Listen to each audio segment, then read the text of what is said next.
Amém. 1 Samuel capítulo 15 diz: Então disse Samuel a Saul: Enviou-me o Senhor a ungir-te rei sobre o seu povo, sobre Israel. Ouve, pois, agora a voz das palavras do Senhor. Assim diz o Senhor dos exércitos: Eu me recordei do que fez Amaleque a Israel, como se lhe opôs no caminho quando subia do Egito. Vai, pois, agora e fere a Amaleque e destrói totalmente tudo o que tiver, e não lhe perdoes, porém matarás desde o homem até a mulher, desde os meninos até os de peito, desde os bois até as ovelhas, e desde os camelos até aos jumentos. E Saul convocou o povo e contou em Telaim 200.000 homens de pé e 10.000 homens de Judá. Chegando, pois, Saul à cidade de Amaleque, pôs emboscada no vale, e disse Saul aos queneus: Ide-vos, retirai-vos e saí do meio dos amalequitas, para que vos não destrua juntamente com eles, porque vós usastes de misericórdia com todos os filhos de Israel quando subiram do Egito. Assim os queneus se retiraram do meio dos amalequitas. Então feriu Saul os amalequitas desde Avilá até chegar a Sur, que está de fronte do Egito, e tomou vivo Agag, rei dos amalequitas, porém a todo o povo destruiu a fio de espada. E Saul e o povo perdoaram a Agag e ao melhor das ovelhas e das vacas e as da segunda sorte, e aos cordeiros e ao melhor que havia, e não quiseram destruir totalmente, porém a toda coisa vil e desprezível destruíram totalmente. Amém? Inicialmente até aí, esse nosso texto, a história de Saul, que você conhece o chamado de Saul, você conhece a rejeição de Saul, a rejeição de Deus para com Saul. Deus chamou, depois Deus rejeitou, mas existe uma história entre o chamado e a rejeição. Deus não rejeita ninguém a troco de nada. Nós vemos aqui uma ira terrível de Deus contra um povo chamado Amalequitas, que é aquela história quando Israel saiu do Egito, os amalequitas vinham por trás, o povo ia seguindo e eles iam por trás e matavam mulheres, crianças, jovens, uma tremenda covardia.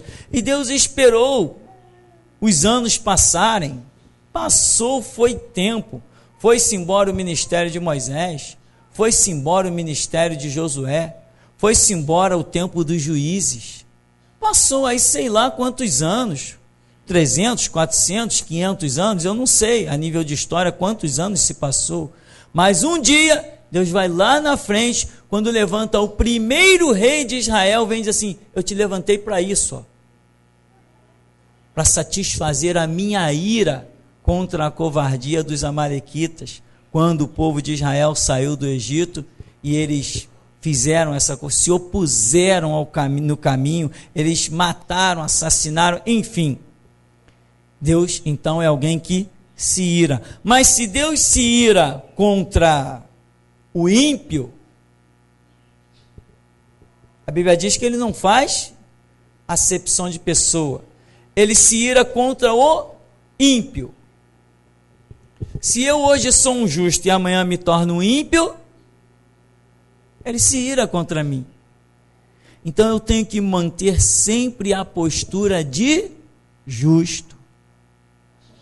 Eu tenho que sempre ser um filho da obediência. Pois Paulo escreve dizendo que a ira de Deus permanece sobre os filhos da desobediência. Isso aí tem um jogo duplo de palavras aí, mas você nunca pode ser um desobediente, senão você está incluído na ira de Deus, não importa o quão justo você foi. Ezequiel vai dizer que se o justo,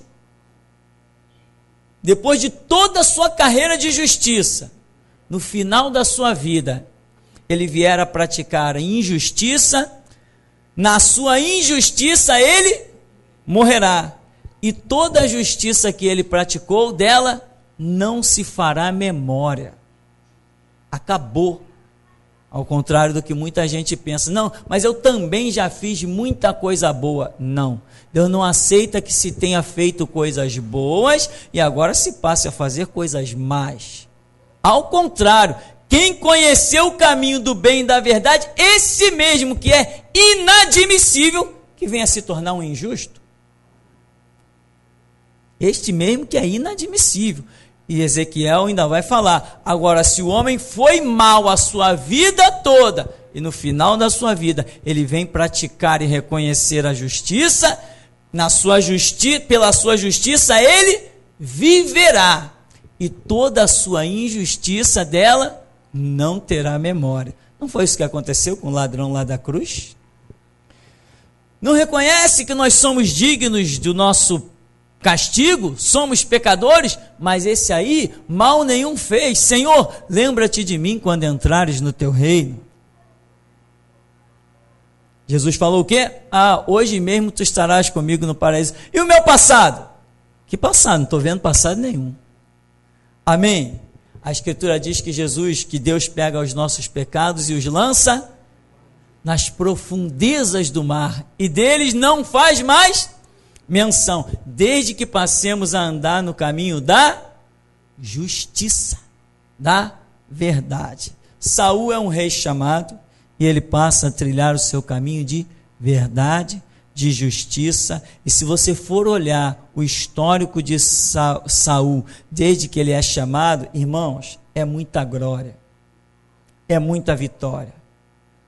Um guerreirozinho do exército de Saul fazia um arraso no meio dos inimigos, parecia uma sombra no meio do arraial dos inimigos. Um guerreiro destruía um montão, um israelita no exército de Saul.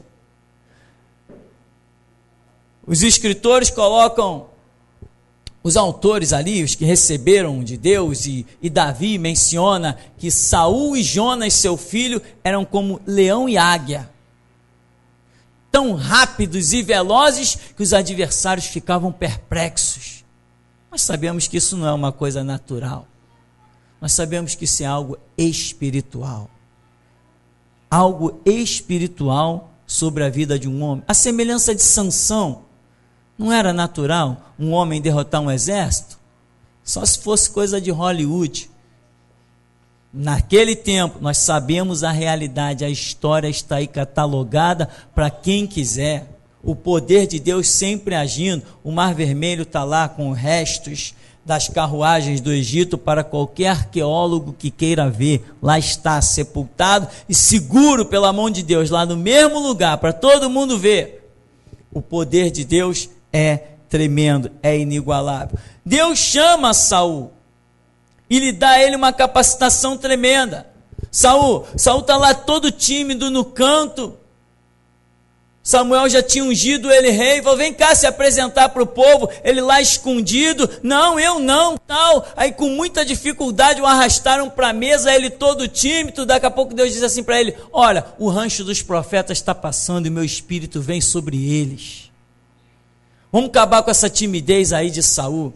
Manda ele descer para tal lugar e entrar no meio do rancho dos profetas, que o espírito vai vir sobre ele, ele vai profetizar e vai ser transformado num novo homem.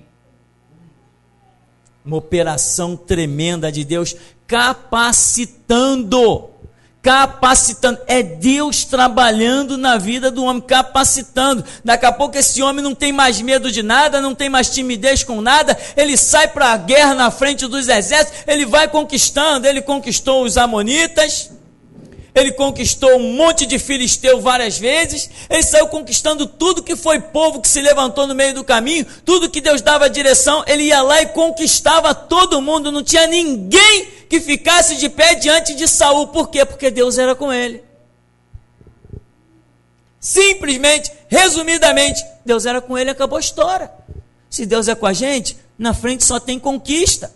Não interessa o tamanho da guerra, só tem conquista. Aumenta o som. Só tem conquista, não tem mais jeito. Agora, Quando nós não estamos com Deus, aí as coisas são diferentes. Aí, ao invés de conquista, nós temos derrotas. Muitas derrotas. Saul, ele tem um histórico de vitórias tremendas. Mas existe um probleminha. Muita gente lembra da rejeição de Saul. Mas não é à toa. Eu anotei aqui, só para se você depois quiser conferir. Lá em 1 Samuel, no capítulo 13, no verso 8, depois de tantas vitórias que Saul comenta, nós não vamos nem fazer a leitura, senão nosso tempo pode se alongar demais. Depois de tantas vitórias, lá em 1 Samuel capítulo 13, verso 8, Saul vai cometer um dos seus primeiros delitos, vamos assim dizer, em que ele vai oferecer um sacrifício. Esse é um risco, irmão. Cuidado com as vitórias que você tem na sua vida, para que elas não te destruam. Cuidado com as vitórias. Às vezes a vitória ensoberbece. Tem gente que não está pronta para receber vitória. Tem gente que não está pronta para ser galardoada. Tem gente que não está pronta para receber um destaquezinho. Destacou um pouquinho, infelizmente, a queda. Então, Saul está numa boa, daqui a pouco ele já foi querer oferecer sacrifício, já queria algo mais, já queria um cargo acima do dele, que era o cargo sacerdotal. Ora, ele não sabia muito bem que ele não era sacerdote, com que autoridade foi oferecer sacrifício? E aí, esse delito ficou lá no cantinho, Samuel reprova ele, mas ele continua reinando, e Deus continua dando a ele graça, ele continua tendo vitória, Samuel continua lá, Deus continua falando com ele. Daqui a pouco vem Saul de novo, lá no 1 Samuel, capítulo 14, no verso 24, e Saul faz o chamado voto atrevido, em que ele determinou que naquele dia, na nação, ninguém poderia comer absolutamente nada. Olha que ponto está chegando, porque ele queria se vingar, não sei de quem, fazer uma guerra lá e se vingar de um determinado povo, então ele achou que aquele seria a maneira, então ele determinou que todo o povo deveria jejuar, então ele fez um atrevido voto. Qual a posição que ele já está tendo aqui? Já está querendo governar sobre a vida das pessoas, determinando como um simples rei, quem ia comer em qual horário, ou não ia comer. Ele já está se colocando como dono da vida das pessoas. Como essas igrejas aí malucas, né? Irmão, dia tal é o dia do jejum, né? Mais ou menos foi isso que Saul fez. Ninguém vai comer. Quem comer, morre. Decretou a morte. Olha, eu acho que ele não está nem se achando mais o dono da vida das pessoas, já está se achando o próprio Deus. Irmão, toma cuidado. Nós vamos vendo aqui na vida de Saul pequenos probleminhas. Daqui a pouco vai consumar com um problemão. Aí Deus diz assim: basta, já tem erro demais nessa história. Qual foi o problema pior? O primeiro erro de Saul em ter oferecido sacrifício sem ser sacerdote, ou o último erro, quando ele não matou o rei e os animais dos amalequitas? Qual foi o pior erro? Não foi o primeiro? Usurpar a função sacerdotal não foi muito pior do que simplesmente não ter matado um rei e alguns animais? Então você vê que Saul não foi reprovado simplesmente por não ter matado o rei e os animais. Ele foi reprovado por um histórico. Coisas já vinham acontecendo na vida dele, mas aconteceu a primeira e ele continuou a reinar numa boa. Ele não se deu conta que Deus já tinha marcado ele, está marcado, já tem um problema aqui.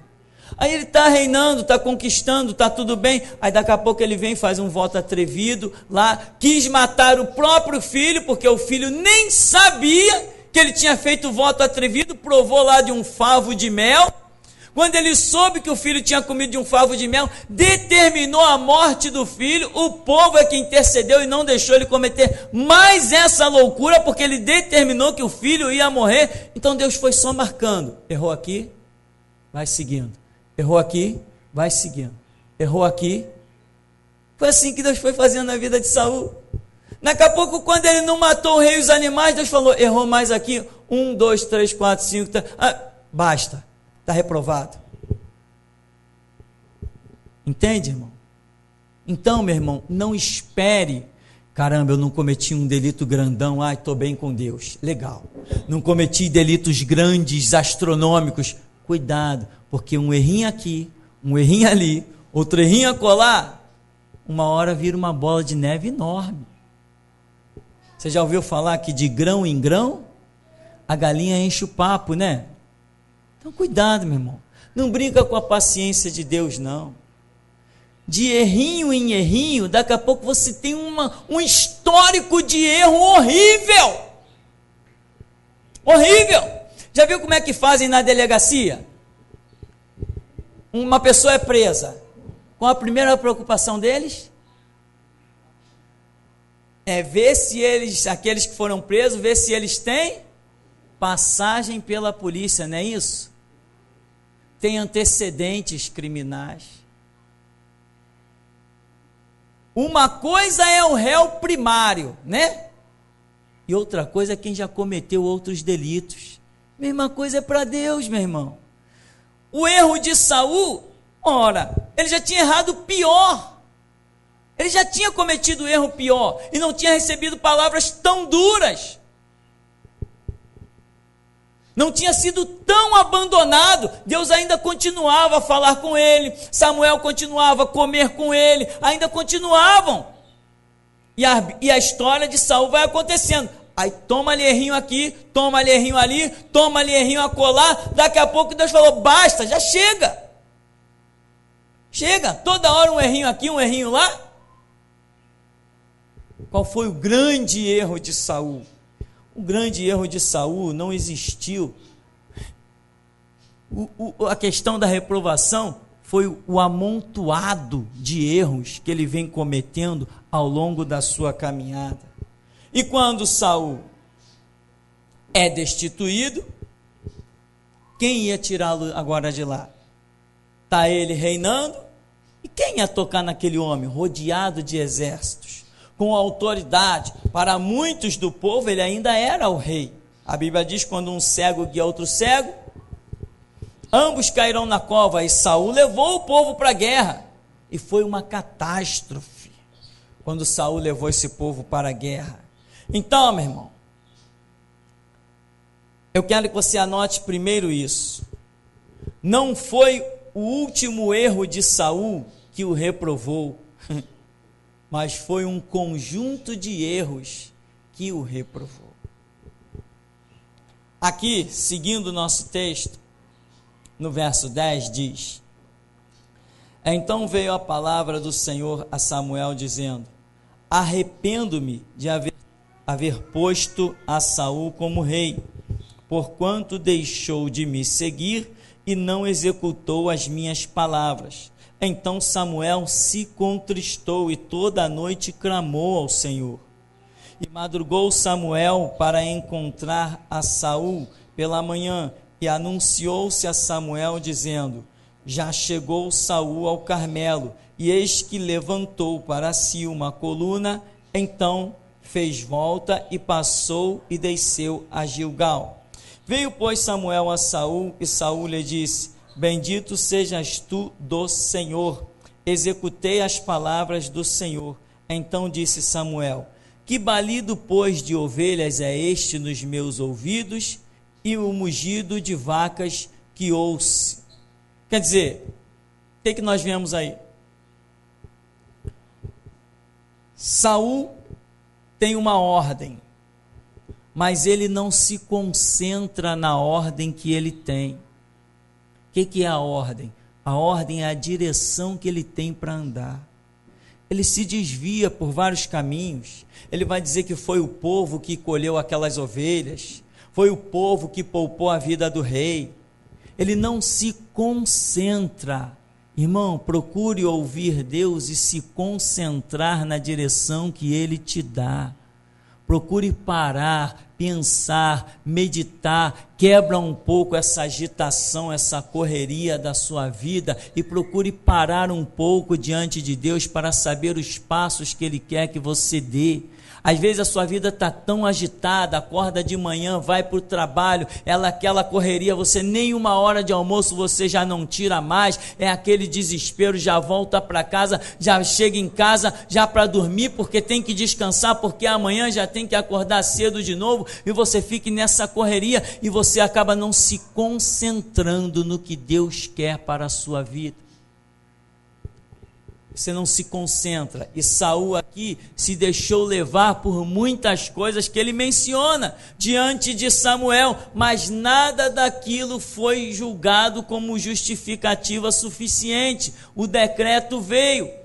Outro detalhe interessante aqui, é quando Deus diz, no verso 11, arrependo-me de haver posto a Saul como rei, porquanto deixou de me seguir e não executou as minhas palavras. Ou seja, foi pelo fato de não fazer o que Deus mandou, que Deus usa a expressão, deixou de me seguir. Mas perguntasse alguém para Saul, você deixou de seguir a Deus? Não, eu não deixei de seguir a Deus, não. Eu só não executei aquela ali. Deus mandou matar todo mundo, o rei e os animais. Eu não matei o rei e os animais, mas eu continuo com Deus. Mas a visão de Deus qual era? Não, ele deixou de me seguir. Nós precisamos nos concentrar nas coisas de Deus, porque às vezes o que nós não estamos considerando, Deus está considerando.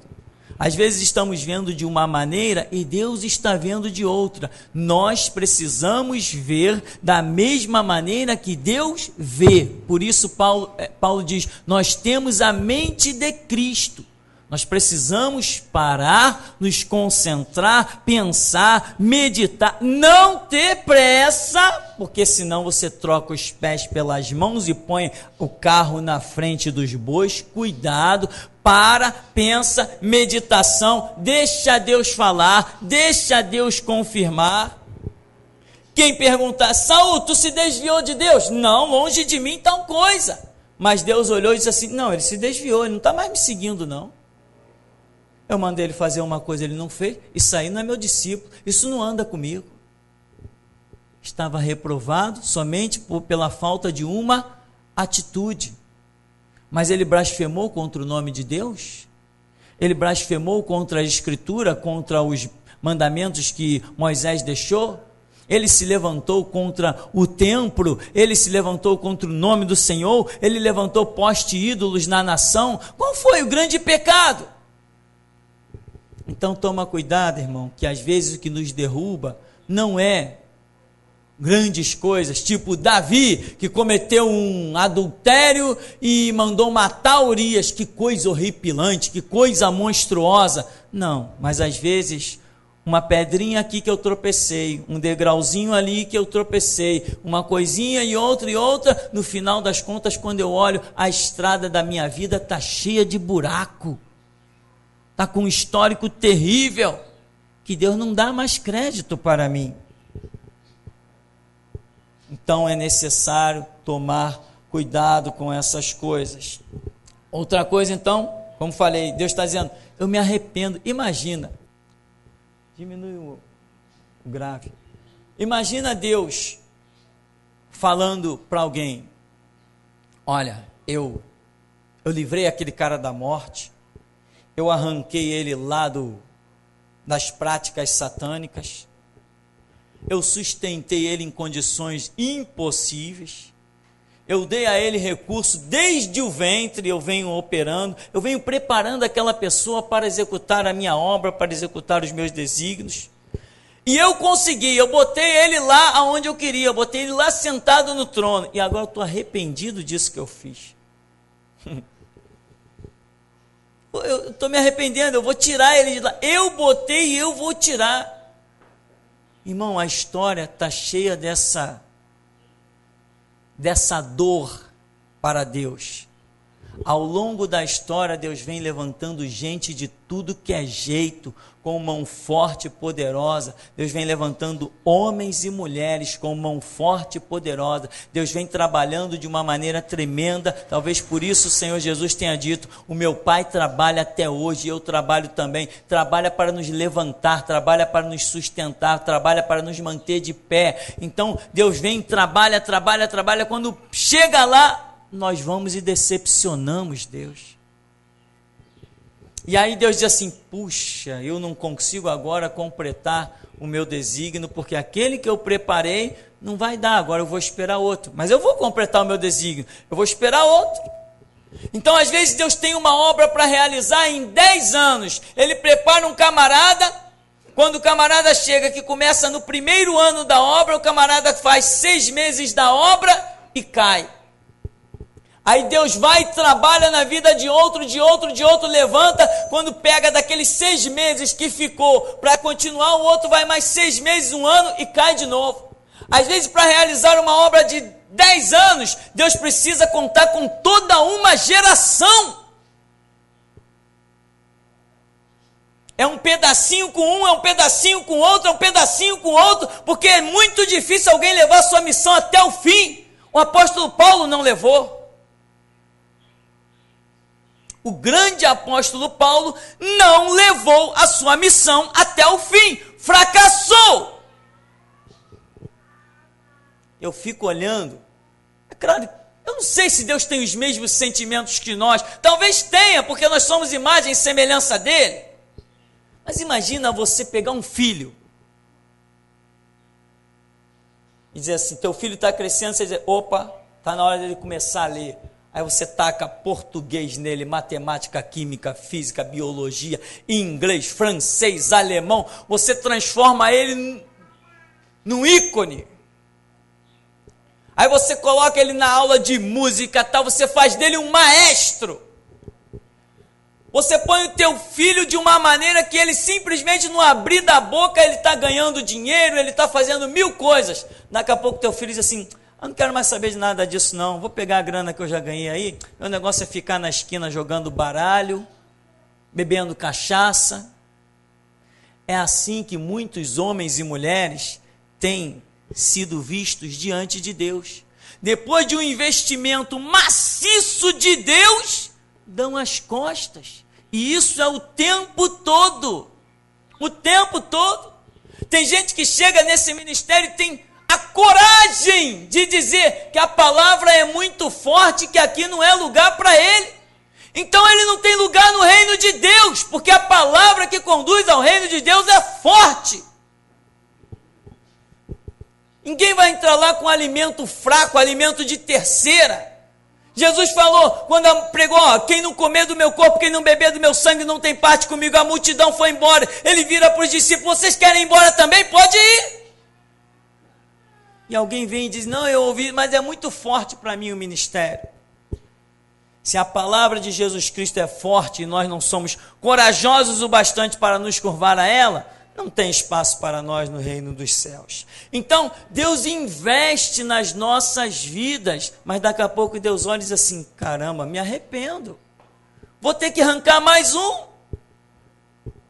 Olha os projetos de Deus com Davi, projetos tremendos. Daqui a pouco Deus diz assim: caramba, me arrependo desse projeto aqui. Eu estava com tudo pronto para Davi edificar o templo. Afinal de contas, ele tem um reinado messiânico. Quem tem que construir o templo? Ele. Me arrependo. O cara vai, adultera com Betseba, ainda manda assassinar Urias. Me arrependo. Não posso cortar ele, porque senão eu vou acabar prejudicando os outros. Tem gente que está no poder só por causa, não é nem por causa dele, é por causa de outros, que Deus sabe como operar, né? Aí, resultado, quando Davi chega todo bobo: vamos nos preparar para construir o templo, a maquete já está pronta, já temos a madeira, já temos o ouro, já temos a prata, já temos os pedreiros, já temos o dinheiro, já temos tudo. Quando Davi está lá prontinho para construir o templo, vem o Senhor e diz assim através do profeta: tu não vai construir nada. Não, mas vamos construir a vontade do Senhor. É a vontade do Senhor, mas você não. As tuas mãos estão manchadas de sangue. E será que ele olhava para as mãos dele e via a mancha de sangue? Mas uma coisa eu sei, que Deus olhava e via. Será que a nação via a mancha de sangue nas mãos dele? Será que ele achou que só porque a espada já tinha arrasado com a harmonia e a paz da casa dele, que era o bastante? Não, irmão, tem pecados que vão sendo cobrados aí, ó, que nem uma maldição que não escapa mais. E foi o caso de Davi. Tanto não escapa mais que na hora de construir o templo, quando ele pensou que estava tudo bem, Deus falou, você não. Teu filho construirá, mas você não vai construir. Então, irmão, Deus dizer, me arrependo, eu coloquei lá, agora eu vou ter que tirar. Isso é fácil para Deus? Será que Deus faz isso com um maior sorriso? Ah, agora eu vou tirar aquele cara de lá. Não, se ele trabalhou para que a pessoa chegasse a uma determinada posição, tivesse um determinado ministério, e agora ele vai ter que destituir, vai ter que tirar. E tem gente que pensa que, eu sou rei, agora ninguém mais me tira daqui, eu governo todo Israel. Tem gente que esquece de olhar para trás e ver a história, quantos já subiram ao poder e quantos já foram derrubados de lá. Outra coisa aqui, diz, no verso 13, veio, pois, Samuel a Saul, e Saul lhe disse, bendito sejas tu do Senhor, executei a palavra do Senhor. Então disse Samuel, que balido, pois, de ovelhas é este nos meus ouvidos, e o mugido de vacas que eu ouço. Olha a confiança de Saul. Bendito sejas tu do Senhor, eu executei a palavra do Senhor. Irmão, cuidado, porque pode parecer, a Bíblia é um exemplo para nós. Vamos pregar o quê? Se não pregarmos Bíblia, fecha a igreja e vamos procurar o que fazer. Temos que pregar a Bíblia, o exemplo está aqui. Tem muita gente que está confiante, executei a palavra do Senhor, e Deus está dizendo assim, lá, eu já rejeitei aquele cara. Olha a visão de Saul. Samuel, bendito seja tu do Senhor, cheio de vontade, cheio de, vamos dizer, unção, cheio de disposição, e ele acrescenta, eu executei a palavra do Senhor. Aí Samuel, em outras palavras, traduzindo para o dia de hoje, está todo mundo ouvindo por aí no arraial vacas e ovelhas? Está todo mundo ouvindo que tu é um fracassado? Está todo mundo ouvindo que você não executou nada? Está todo mundo ouvindo que diante de Deus tu é um hipócrita, que tu é um mentiroso, que tu não executa a palavra do Senhor? As vacas e as ovelhas estão te denunciando, que dirá os homens?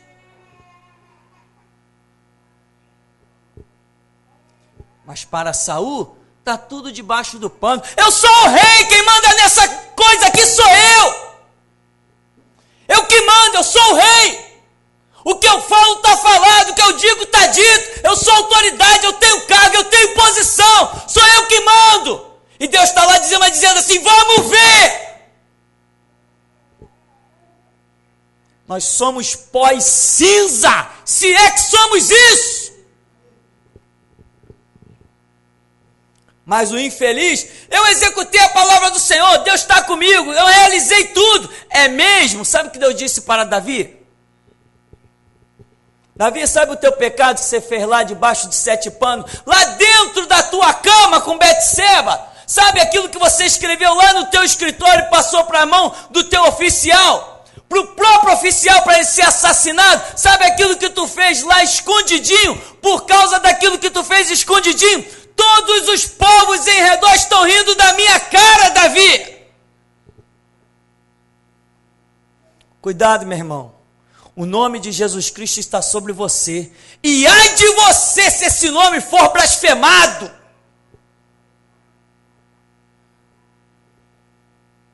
Aí, Deus diz assim, porquanto tu fizeste que todos os povos escarnecessem do meu nome, a espada nunca mais se ausentará da tua casa. Nunca mais. Nunca mais. O teu pecado foi tão grave que enquanto tu viver, tu vai ver a espada batendo gente da tua casa. Ah, não, que isso? Não, eu sou servo de Deus. É servo de Deus? Então se comporte como tal.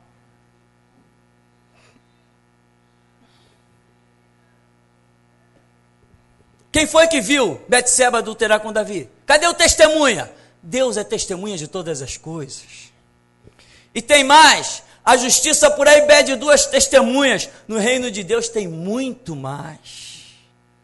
Nós somos rodeados de uma tão grande nuvem de testemunhas.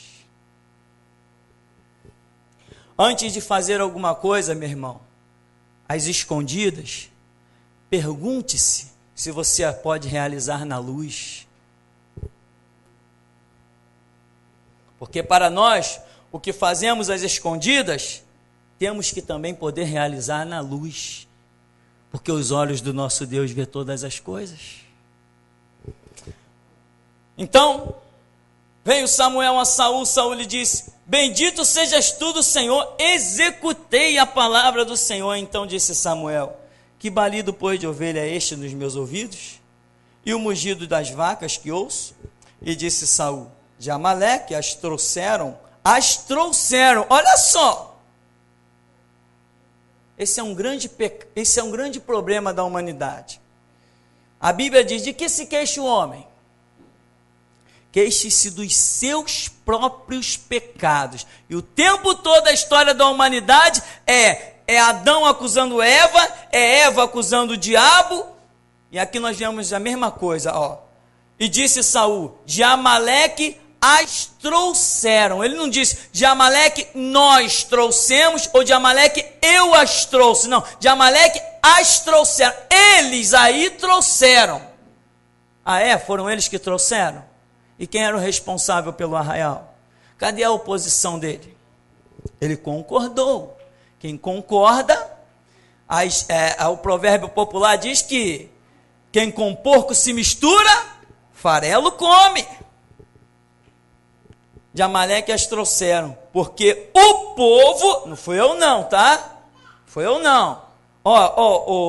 Samuel, porque o povo perdoou ao melhor das ovelhas e das vacas para as oferecer ao Senhor teu Deus. O resto, porém, temos destruído. Agora eu me enquadro, né? O resto nós temos destruído. Agora que esse pedacinho da palavra que era a vontade do Senhor, nós temos destruído. Mas enquanto ele está detectando o delito, foram eles, foi o povo. Não adianta se esconder, porque Deus sabe o pedaço de chicote que sobra para cada um de nós. Então disse Samuel a Saul: espera aí, eu vou te declarar o que o Senhor me disse essa noite. E disse-lhe: fala. E disse Samuel: porventura sendo tu pequeno, ou seja, sendo tu um nada, um zero à esquerda aos teus olhos, não foste por cabeça das tribos de Israel? E o Senhor te ungiu rei sobre Israel? E enviou-te o Senhor a este caminho e disse: vai e destrói totalmente a estes pecadores, os amalequitas, e peleja contra eles até os aniquilares. Por que, pois, não deste ouvido à voz do Senhor, antes voaste aos despojos e fizeste o que era mal aos olhos do Senhor? Então disse Samuel a Saul: antes dei ouvidos à voz do Senhor, e caminhei no caminho pelo qual o Senhor me enviou, e trouxe Agag, rei de Amaleque, e os amalequitas destruí totalmente. Mas o povo tomou do despojo ovelhas e vacas, o melhor do interdito, para oferecer ao Senhor teu Deus em Gilgal. Está ele acusando o povo. Esse é um problema sério, meu irmão. É um problema crônico. Quanta gente nós encontramos pelo caminho. Me desviei porque tinha um irmão. Me desviei porque tinha uma irmã. Eu me desviei porque tinha um pastor. Eu me desviei porque a mulher do pastor. Eu me desviei. Se desviou é porque era um fraco, um derrotado, um caído. Porque eu tive lutas e guerras dentro de tudo que era igreja por onde passei, e estou de pé. Quem se desvia é porque é fraco, é derrotado. Não aprendeu a olhar para Jesus Cristo. Aí, lá vai ele. Ele diz, por que não destes ouvido a voz do Senhor, antes voaste aos despojos? Então disse Saul a Samuel, antes dei ouvidos à voz do Senhor, e caminhei no caminho pelo qual o Senhor me enviou. Não adianta. Tem gente que não adianta ouvir 500.000 vezes a acusação, ele não se rende. Por que tu não deu ouvido à voz do Senhor? É Samuel que está falando, é o representante que está falando, é a voz de Deus na terra. Por que tu não deste ouvidos à voz do Senhor? Não, eu dei ouvidos à voz do Senhor sim. Tem gente que pode ouvir a repreensão de todos os lados, ouvir de esquerda, de direita, Deus falando por dentro, por fora, por cima, por baixo, por tudo que é canto. Tem gente que está obstinado e vai morrer. Vai morrer na obstinação. Porque não aprende de jeito nenhum. Deus pode falar de um jeito, pela palavra, pela visão, pelo sonho, pela profecia. Não adianta, é obstinado. E vai cavando a cova, quando estiver na altura, Deus empurra. É um erro aqui, é um erro lá. É um problema aqui, é um problema lá, e está sempre certo. Aí pode se levantar o profeta, pode se levantar o que for. Quando Deus fala do púlpito, é piada. É piada, o pastor sabe da minha vida, o pastor sabe da minha situação, alguém contou fofoca para ele, alguém telefonou, alguém passou telegrama, alguém mandou e-mail. É assim, o obstinado sempre arranja uma desculpa. Por que tu não deste ouvido à voz do Senhor? Não, eu dei ouvido à voz do Senhor. Eu fiz tudo que Deus me mandou. Então disse... Porém Samuel, no verso 22, disse, tem porventura ao Senhor tanto prazer em holocaustos e sacrifícios, como em que se obedeça a palavra do Senhor? Eis que obedecer é melhor do que o sacrificar, e o atender melhor é do que a gordura de carneiros, porque a rebelião é como o pecado de feitiçaria. O que é rebelião aqui? A atitude de Saul é a rebelião, porque a rebelião é como o pecado de feitiçaria, e o porfiar é como iniquidade e idolatria. Você sabe o que é porfiar? É como iniquidade e idolatria, porquanto tu rejeitaste a palavra do Senhor, ele também te rejeitou a ti, para que não sejas rei. Aí ele vai e diz assim, então disse Saul a Samuel, pequei, porquanto tenho traspassado o dito do Senhor e as tuas palavras, porque temi o povo e dei ouvidos à sua voz. Aí parece que ele está caindo na real, né? Agora, pois, te rogo, perdoa-me o meu pecado e volta comigo para que adore o Senhor. Vamos deixar isso para lá. Tá bom, tá, eu pequei, tudo bem. Agora tá bom, perdoa o meu pecado, né? Volta comigo e vamos adorar o Senhor. Vamos ser como era antes, esquece tudo isso, que besteirinha. Deus é palhaço mesmo, deixa para lá. Ele vai esquecer mesmo, ele está muito ocupado, são bilhões de pessoas sobre a terra, ele está olhando logo para mim, vamos deixar esse negócio para lá, tá bom, eu pequei, agora volta comigo, vamos adorar a Deus e deixa o resto para lá. Não é assim que muita gente age? Não é assim que muita gente age? Aí depois, Deus manifesta a tua glória, Deus olha lá do céu e diz assim, só se for para te consumir. Só se for para te transformar em pó e cinza.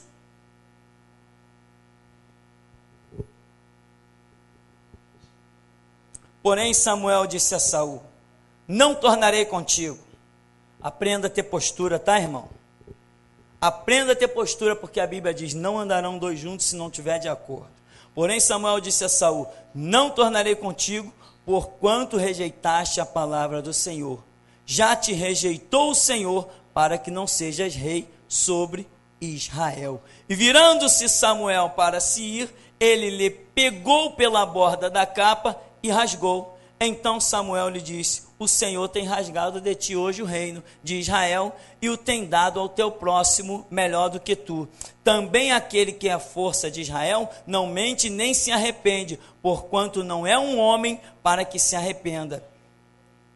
Disse então: pequei, honra-me. Olha só, pequei, honra-me. Porém agora, diante dos anciãos do meu povo e diante de Israel, e volta comigo para que adore o Senhor teu Deus. Então Samuel se tornou atrás de Saul, e Saul adorou ao Senhor. Você está vendo como é que Deus levanta pessoas, investe alto na vida dessas pessoas, e depois elas têm os seus altos e baixos? Eu não vou voltar contigo não, tu pecou, tu está fora. Daqui a pouco, rasgou até a veste lá. Daqui a pouco o homem diz: não, mas para mim ficar bem diante do povo, porque tem gente que é assim, se estiver bem diante do povo, que se lixe Deus. Sabe, Samuel, para que eu fique bem diante do povo, então você volta aí comigo. Ah, tá bom, então. E ele voltou. Samuel voltou. Samuel pecou. Samuel errou, tá? Aí depois as pessoas dizem: ah, Samuel estava com problema de vista, Samuel estava com isso, Samuel estava com aquilo, Samuel teve esses problemas. Meu irmão, a escritura é muito clara: de Deus não se zomba, Deus não se deixa escarnecer. Tudo que o homem semear, isso também ceifará. É muito clara a escritura. Amém? Então, meu irmão, só para encerrarmos então, verso 29. E também aquele que é a força de Israel não mente nem se arrepende, porquanto não é um homem para que se arrependa. Amém?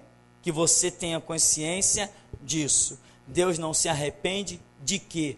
Das suas ações. Quando ele diz: arrependo-me de ter posto Saul como rei, o que ele estava querendo dizer? Eu vou arrancar esse camarada daí. Ele está falando uma linguagem nossa, né? Eu vou arrancar ele daí, mas ele não se arrependeu, não é no mesmo sentido que nós imaginamos. Mas, por exemplo, ele pôs Saul lá, está posto. Depois ele foi e tirou Saul de lá, está retirado. E ponto final. Arrependimento é quando nós lamentamos muito, né? Caramba, eu não sabia que ia dar nisso. Não, Deus sabe todas as coisas, mas está dia a dia nos dando as oportunidades. Que nós saibamos aproveitar e andar nela. Amém, irmão? E até aqui nos tem ajudado o Senhor.